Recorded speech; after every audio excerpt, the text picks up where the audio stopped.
তাহলে আমরা আগের দিন এই আমাদের যে গল্পটা আমরা পড়ছি, the shop that never was, সেখানে কি দেখলাম যে গিফ তার বাবাকে নিয়ে একটি ম্যাজিকের দোকানে গিয়েছিল এবং সেখানে সেই যে শপম্যান বা ম্যাজিকের দোকানের যে দোকানদার, সে এরকম বিভিন্ন রকমের ম্যাজিক করে তাকে জিনিস দেখাচ্ছিল এবং সর্বশেষে আমরা কি দেখলাম যে সে এরকম একটা হাত বাড়িয়ে, প্রথমত আমরা দেখেছিলাম যে তার হাতে যেন একটা কাঁচের বল আছে, কিন্তু গিফ যখন সেই কাঁচের বলটা হাত বাড়িয়ে ধরতে গেল তখন সে কিছুই দেখতে পেল না, অর্থাৎ একটা ফাঁকা হাতের তালু পেল ওই সেই শপম্যানের। তারপরে কি হয় দেখো, it's in your pocket shed the shopman. সেই শপম্যান বলল, এটা তো তোমার পকেটের মধ্যেই আছে। অ্যান্ড দেয়ার ইট ওয়াজ, এবং সে দেখলো যখন তখন দেখছে হ্যাঁ তাই তো, এ তো পকেটেই রয়েছে। How much does it cost I asked. তখন এবার ন্যারেটার, আমাদের যে গল্পের কথক, সে মানে গিপের বাবা, সে বলছে আর তাহলে এটার দাম কত? There is no charge for glass balls said the shopman politely. সেই শপম্যান এর প্রশ্নের, অর্থাৎ ন্যারেটারের প্রশ্নের উত্তরে কি বললো খুবই নম্র বা ভদ্রভাবে, যে গ্লাস বলের জন্য কোনো পয়সা দিতে হবে না। উই গেট দেম ফ্রি, আমরা তাদের ফ্রিতেই পাই, বিনামূল্যেই পাই। He drew a business card from his cheek. সে তারপর হঠাৎ করে তার গালের থেকে একটা যেন তার বিজনেস কার্ড, দেখো বিজনেস কার্ড মানে দেখবে এরকম এই ছোটো কার্ডের মতো হয়, দেখবে দোকানে, সেখানে দেখবে দোকানের নাম, দোকানের ফোন নাম্বার, কিসের দোকান, ঠিকানা কি, এরকম দেখবে লেখা থাকে, যেরকম দেখো বিজনেস কার্ড বা ভিজিটিং কার্ড, সে সেরকম বিজনেস কার্ড সে তার গাল থেকে বার করে, মানে দেখো সে তো নাকি ম্যাজিক করে, যেমন সেই মাথার পেছন থেকে কাঁচের বল বার করছে, তো সেরকমই সে ওই ম্যাজিকের মতোই তার গাল থেকে হঠাৎ করে, পকেট থেকে না কিন্তু, সে হঠাৎ করে গাল থেকে তার বিজনেস কার্ড বার করলো and handed it to me, এবং সে আমার হাতে দিল। Genuine magic good sir he said. এবং তারপর সেই শপম্যান দেওয়ার পর তাকে কি বললো, যে আমার কাছে যে ম্যাজিকের জিনিসগুলো আছে সেগুলো কিন্তু মানে কোনো মানে ভাওতাবাজ মানে বা নকল জিনিস না, একেবারে আসল, দেখো না। সে বলে এই এটা জেনুইন তো, মানে কি ঠিকঠাক জিনিস তো। He now turn towards gift with a friendly smile. তারপর এবার সেই শপম্যান গিফের দিকে তাকালেন একটা বন্ধুত্বপূর্ণ হাসি নিয়ে। You wanted a magic box didn't you? আচ্ছা তুমি একটা ম্যাজিক বক্স চাও তাই না?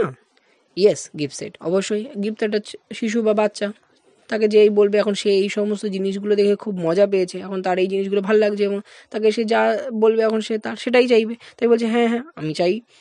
It's in your pocket he said. সে আবার বললো এই তোমার পকেটেই আছে দেখো। Give discover the box with surprise.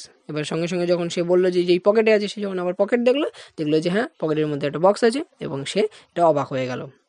Then the shopman quickly went behind the counter. এবং তারপরেই যেন হঠাৎ করে সেই যে কাউন্টার, অর্থাৎ দোকানের সামনের যে অংশ ছিল, সে তার পেছনে চলে গেল and was absent for a while. এবং কিছুক্ষণের জন্য সে অনুপস্থিত থাকলো, অর্থাৎ আর এলো না।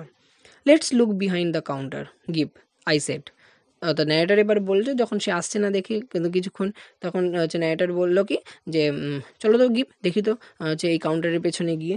হি is making fun of us, সে তো আমাদের নিয়ে মজা করছে বা ঠাট্টা করছে। মানে ধরো তুমি দোকানে গেছো, দোকানে গিয়ে একটা জিনিস পছন্দ হয়েছে কিনবে, এখন দোকানদার বলে আচ্ছা ঠিক আছে একটু বসুন তো, বলে সে ধরো গিয়ে কোথাও চলে গেছে আর আসছে না, তাহলে সেখানে তুমি নিজে অপমান বোধ করবে বা সে মজা নিচ্ছে এরকম মনে করবে, বা তোমাকে হচ্ছে ব্যঙ্গ বিদ্রূপ করছে।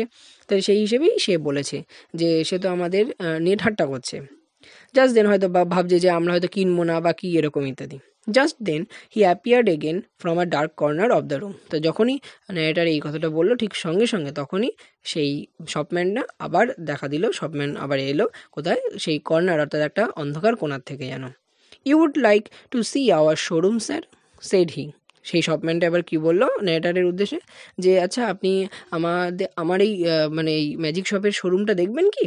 Give tucked my finger forward. এখন স্বাভাবিক গিভ এই সমস্ত জিনিস সম্পর্কে নিয়ে একটু উত্তেজিত বা একটু আকর্ষণীয় হয়ে পড়েছে। এখন স্বাভাবিক গিভের উত্তেজনাপূর্ণ আছে যে সে দেখবে, তার তার সেই প্রবল ইচ্ছা আছে, তাই সে কী করলো, গিভ টাকড মানে হচ্ছে তার বাবার আঙুল ধরে সে টানলো, ফরওয়ার্ড মানে সামনের দিকে, অর্থাৎ যাওয়ার জন্য ইঙ্গিত বা ইশারা দিচ্ছে। যেমন ছোটোবেলায় তোমরা ধরো একটা খেলনার দোকানে নিয়ে গেছে, খেলনা দেবে না, একটা দিয়েছে দুটো দেবে না, এখন তুমি বা চলো চলো চলো বলে টানতে যেরকম ঠিক সেরকম। ইন দ্য শোরুমের মধ্যে there were many things that give fancied মানে ও ভেবেছিল এগুলো যদি তার কাছে থাকতো তাহলে খুব ভালো হতো, বা সেইগুলো সে চাইতো। তাই সে যখন সেই শোরুমের ভেতরে গেল দেখলো সেখানে এত জিনিস আছে, তার মধ্যে হচ্ছে এত জিনিস, সেই বেশিরভাগ জিনিসগুলোই সে কোনো না কোনো সময় যেন চাইতো বা তার মানে চাওয়ার লিস্টের মধ্যে বা উইশ লিস্টের মধ্যে ছিল। He turn to this astonishing man with respect. তারপর সে এই তার কাছে যে মানে তার কাছে স্বাভাবিক সে যা চাইছে বা একটা এরকম ম্যাজিক করে যেটা বাচ্চার কাছে এরকম হঠাৎ হঠাৎ করে এরকম হচ্ছে ম্যাজিক করে জিনিস দেওয়া বা করা, এই জিনিসটা তার কাছে অবাক। তাই সেই বিস্মিত মানুষটির দিকে অর্থাৎ শপম্যানের দিকে সেই তার প্রতি যেন একটা শ্রদ্ধা এসে গেল ফট করে। Is that a magic shot, he said. অর্থাৎ তখন গিফ বলল, আচ্ছা এটা একটা কি ম্যাজিকের তরোয়াল বা জাদু তরোয়াল? আ magic toys rod, this is a unique one. তখন বলছে সেই শপম্যান বলছে যে এটা একটা ম্যাজিক, হ্যাঁ ঠিকই বলেছো, এটা একটা ম্যাজিক খেলনা, মানে ম্যাজিক খেলনা হচ্ছে তলোয়ার। বলছে এটা একটা ইউনিক, মানে এটা একমাত্রই আছে, মানে অন্যরকম না। ইউনিক মানে অনন্য, মানে ধরো যেমন সূর্য একটাই, চাঁদ একটাই, এর বিকল্প যেমন হয় না, ঠিক তেমনি এটা একটা অনন্য আছে। কিসের জন্য? না, ইট নিদার বেন্ডস ব্রেক্স নর কাটস দ্য ফিঙ্গার। বলছে এটা কখনো বাঁকেও না, ভাঙেও না, আবার এমনকি এটা দিয়ে আঙুলও কাটে না। রিপ্লাইড দ্য শপম্যান, ওই গিফের উত্তরে শপম্যান বলেছিল। I try to find out what they cost. এবং ন্যারেটার এবার চেষ্টা করছে যে এই যে জিনিসগুলো তার দাম কত সেটা জানার জন্য। But the shopman did not pay attention to me. কিন্তু অদ্ভুত, সেই যে দোকানদার সে এই ন্যারেটারের কোনো কথাই কানই দিচ্ছে না।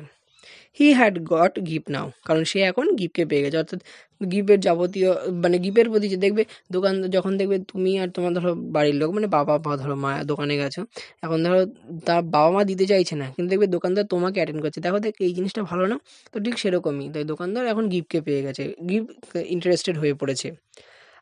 আমি দেখলাম উইথ আ ফিলিং অফ ডিস্ট্রাস। অর্থাৎ তার মনে একটা অবিশ্বাসের চোখ বা অবিশ্বাসের একটা অনুভূতি এলো, তার বলতে আমাদের ন্যারেটারের।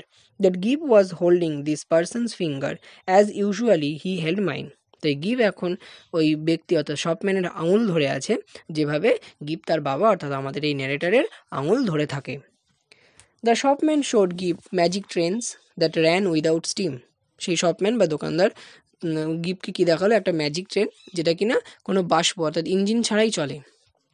ক্লক ওয়ার্ক, কোনো একটা ঘড়ির কাজ, মানে ম্যাজিক ঘড়ির একটা কোনো magic. And a box of soldiers that all came alive when one said a magic word. এবং এক বাক্স সৈন্য দেখালো, যে সৈন্যরা মানে যে সৈন্যদের একটা ম্যাজিক ওয়ার্ড বা একটা ম্যাজিকের শব্দ বললেই বা একটা ম্যাজিকের মন্ত্র বললেই তারা জীবন্ত হয়ে ওঠে। You have never seen such a one, said the shopman. Shopman বলল, তুমি নিশ্চয়ই এরকম কিছু আগে কখনো দেখেনি। You will take the box, আচ্ছা তুমি কি এই বাক্সটা নেবে? We will take the box, I said. তখন জিজ্ঞাসা করছে গিফকে, কিন্তু ন্যারেটার এখানে উত্তর দিল কি, হ্যাঁ আমরা বাক্সটাকে নেব। কেন বলো তো? কারণ এখন যদি সেই ন্যারেটার দেখছে বা গিফের বাবা দেখছে যে এখন লোকটার প্রতি গিপের একটা দুর্বলতা তৈরি হয়েছে, সে যা বলছে, এখন যদি গিপের এই যে চাওয়া বা এই যে সে এই জিনিসগুলো চায়, এখন যদি সে বলে না এটা হবে না ওটা হবে না, তাহলে দেখা গেল কি গিপের কাছে তার বাবা খারাপ হয়ে যাবে বা এ হবে। সেই কারণে যাতে গিপের নজর বা আবার তার বাবার প্রতি আসে, তাই জন্য সে কিন্তু এটা না বলে তাকে বলল হ্যাঁ হ্যাঁ আমরা নেব। And the shopman swept the soldiers back again. অর্থাৎ সেই শপম্যান আবার এরকম মানে ঝাঁট দেওয়ার মতো না, এরকম এক ঝাঁটকায় সরিয়ে সেই সব সোলজার্সগুলোকে আবার সেই বাক্সের মধ্যে হচ্ছে ঢুকিয়ে নিল।